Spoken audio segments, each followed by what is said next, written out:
Hey guys, welcome to Safi Mixed. In this video, I will let you know how to change your Google display picture. This one.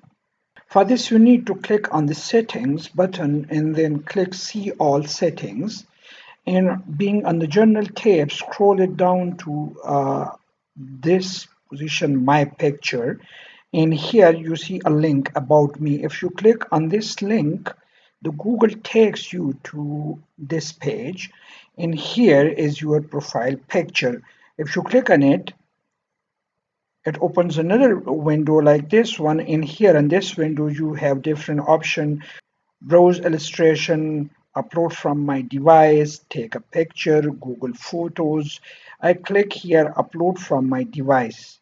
And then you can go to the folder where your pictures are shared. For example, I come here and I can pick any picture from here. But presently, I don't want to change my picture. This is very good. So I go out of it.